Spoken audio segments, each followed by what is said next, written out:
2, 3, 4, 5, 6, 7, 8, 9, 10। उसके बाद से नहीं हो पा रही हमारी पढ़ाई। डर भी लगता है और ऊपर से पानी भी टपकता है।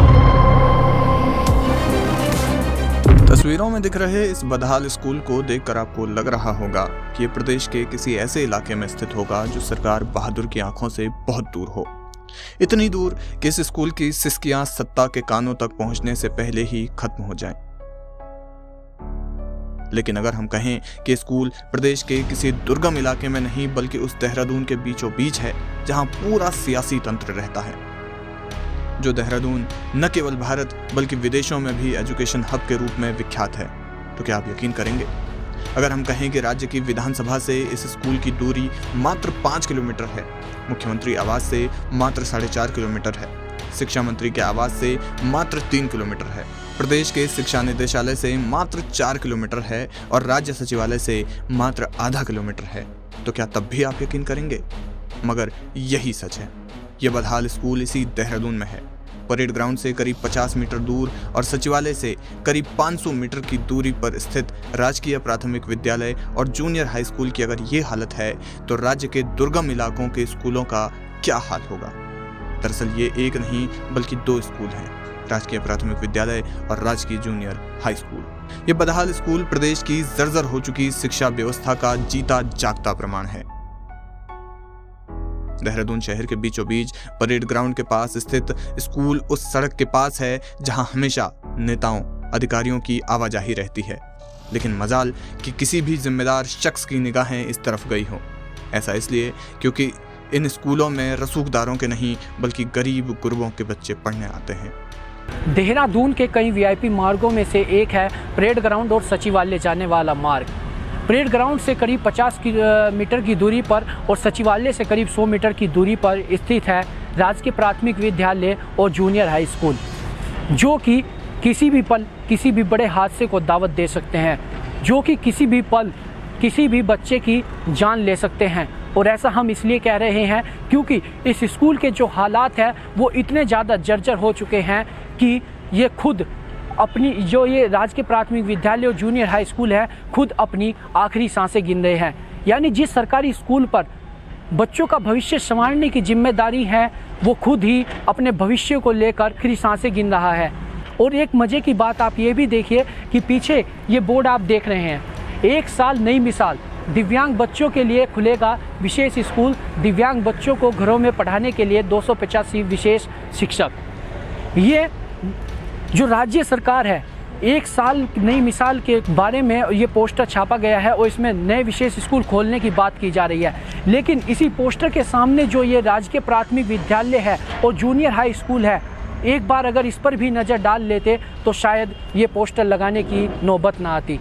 यानी जो स्कूल पहले से ही है उसे सरकार ठीक करने की जहमत तक नहीं उठा रही है और बड़े बड़े वादे अपने मैनिफेस्टो में जब चुनाव होते हैं तब और उसके बाद 1 साल नई मिसाल बड़ी धूमधाम से कार्यक्रम मनाया गया और उसके नाम पर एक किताब भी छापी गई। तो आगे आप देखिए, आप खुद हैरान रह जाएंगे 21वीं सदी के इस स्कूल को देखकर।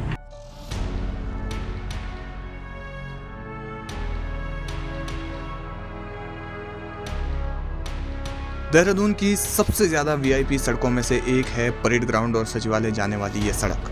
दिन भर इस सड़क पर तमाम सरकारी महकमों के अफसर आते जाते रहते हैं। भारतीय जनता पार्टी का महानगर कार्यालय बगल में होने के चलते सत्ताधारी नेताओं का भी इस इलाके में आना जाना लगा रहता है। उत्तरांचल प्रेस क्लब की दूरी भी इस स्कूल से चंद कदम भर है। उसके बाद भी इन अभागे स्कूलों के दिन आज तक नहीं बहुरे। अंग्रेजों के जमाने में बने ये स्कूल आज जिस बदहाली में है उसे देखकर शायद ही कोई माँ बाप अपने बच्चों को यहाँ पढ़ाना चाहेंगे।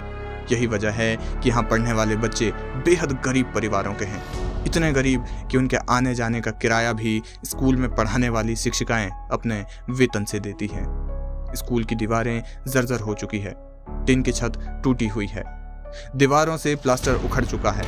बरसात के समय में छत से पानी सीधे क्लासरूम में गिरता है। स्कूल में पढ़ने वाले बच्चों का कहना है कि उन्हें यहाँ पढ़ने में डर लगता है कि कहीं किसी दिन उनके ऊपर छत न गिर जाए।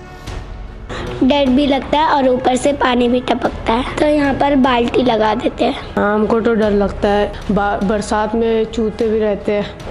छात्रों का ये भी कहना है कि पिछले साल अक्टूबर से गणित और विज्ञान की टीचर नहीं है। यहाँ पे मैथ्स और साइंस की टीचर तो अक्टूबर से नहीं है। 6th क्लास में हमने पढ़ा था, वो भी थोड़ा बहुत, उसके बाद से नहीं हो पा रही हमारी पढ़ाई साइंस और मैथ्स की। हमारी मैम जो पढ़ाती थी साइंस और मैथ्स, उस मैम का ट्रांसफ़र कहीं और हो गया। हमारी मैम भी बताती कि 1 हफ्ते बाद आएगी, पर मैम अभी आ नहीं रही है। हमारी पढ़ाई छूट रही है अभी साइंस और मैथ्स की। आप कोशिश करते हैं मैथ्स और साइंस की टीचर लाने में। हमें हिंदी वाली मैम पढ़ाती थी और फिर उसके बाद नहीं पढ़ाती है, फिर हिंदी पढ़ाती है और इंग्लिश वाली मैम इंग्लिश पढ़ाती है। स्कूल की बदहाली पर शिक्षकों और अधिकारियों का क्या कहना है, आप खुद सुन लीजिए। हम यहाँ पे 2016 में आ गए थे, क्योंकि यहाँ पर एक ही टीचर की व्यवस्था थी, तो यहाँ पे प्रिंसिपल का पद खाली रखा हुआ था। तो फिर यहाँ पर मेरा प्रमोशन तो मेरा 2007 में हो गया था, पर यहाँ पर मैं 2016 से परमानेंट हूँ। बच्चों को जो बच्चे दूसरी पास करके दूसरी क्लास में जा रहे हैं, तो उनसे हमने किताबें मंगा ली हैं, और कुछ हमारी पिछले साल की थोड़ी बहुत किताबें बची, वो बच्चों को हमने बांट दी हैं।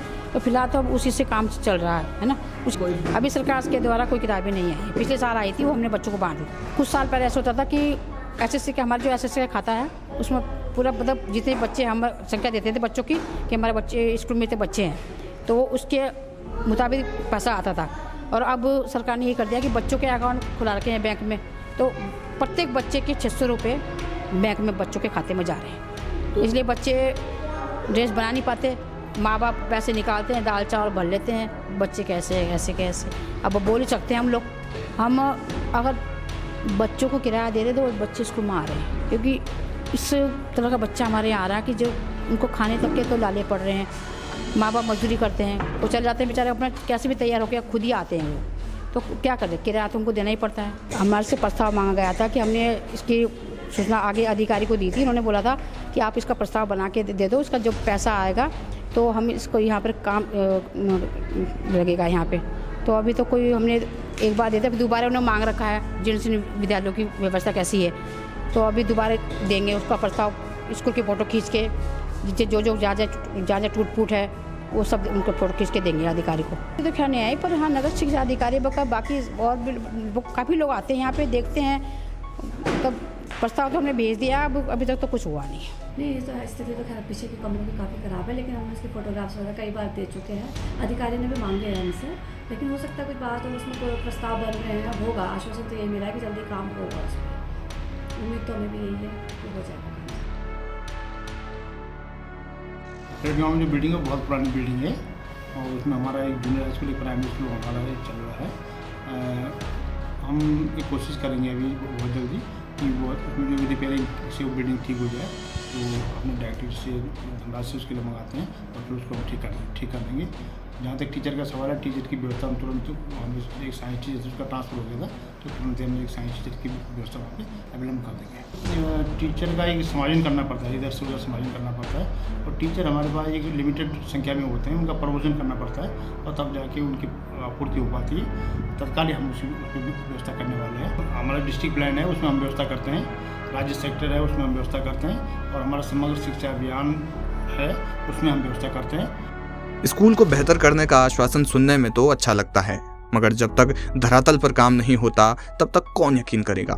सरकारी आश्वासन के बावजूद अभी तो एक ही सवाल मन में आ रहा है कि देहरादून में परेड ग्राउंड से करीब 50 मीटर और सचिवालय से करीब 500 मीटर की दूरी पर स्थित राजकीय प्राथमिक विद्यालय और जूनियर हाई स्कूल की अगर ये हालत है, तो राज्य के दुर्गम इलाकों के स्कूलों का क्या हाल होगा। जो किताबें छपती हैं सरकार की तरफ से, जिनमें बड़े बड़े व्याख्यान होते हैं, अगर उनका 50% भाग भी अगर इन स्कूल पर लगा दिया जाता तो शायद ये नौबत ना आती, इस स्कूल के हालात इतने जर्जर ना होते और इन बच्चों को ऐसे अपनी जान जोखिम में डालकर पढ़ना ना पड़ता।